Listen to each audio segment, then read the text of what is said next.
काम करायचं नाही, टीचर म्हणून फक्त पुस्तक वाचून दाखवायचे नाहीयेत, तर आपल्याकडे येणारा प्रत्येक विद्यार्थी हा परीक्षार्थी नाही झाला पाहिजे, तर विद्या अर्जित करणारा ज्ञानवंत विद्यार्थी झाला पाहिजे. हा त्याच्या पाठीमागचा उद्देश असतो आणि तो त्याच्या जीवनामध्ये सफल झाला पाहिजे.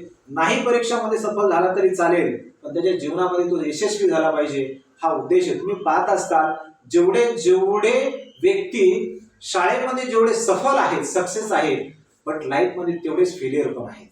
बरोबर. तर नेहमी लक्षात ठेवा, शिक्षण म्हणजे फक्त शिकणं नाही, तर शिक्षण म्हणजे एक समजदार पद्धतीने ज्ञान घेऊन जीवनामध्ये उतरवणं म्हणजे शिक्षण आहे. तर ते आपण घेणं गरजेचं आहे आणि आपल्या जीवनामध्ये चांगल्या पद्धतीने काम करणं गरजेचं आहे. हा उद्देश आपल्या प्रत्येकामध्ये असणं गरजेचं आहे. जर एक सुंदर, मी झाडावरती नेहमी कंटिन्यू बोलत असतो, झाड हे निस्वार्थी आपल्याला काय देत असतात, ऑक्सिजन देत असतात, सगळे काय देत असतात. तसेच आपले आईवडील पण असतात. का पैसा आहे म्हणून आईवडिलांना सांभाळू नका. बरोबर. त्यांनी पैसा नसेल पण ते आपल्याला काहीतरी छाया पण देत आहे, सावली पण देत, आधार देत आहे. लक्षात. हे भिंती म्हणजे आपले आईवडील असतात. बरोबर. तो पाया म्हणजे आईवडील असतात, आपल्याला खंबीरपणे उभा करण्याचा मार्ग असतो. तर लाईफ या 3 टाइप्स मध्ये मी तुम्हाला फोकस करतो. The 3 types of people in your life. आपल्या लाईफ मध्ये 3 प्रकारचे व्यक्ती असतात. ते व्यक्ती कसे असतात? लीफ ऑफ पीपल्स, म्हणजे काही ज्या पद्धतीने ब्रांचेस ऑफ पीपल, झाडाचे जे काही फांद्या आहेत, पानं आहेत, फुलं आहेत, आणि रूट ऑफ पीपल.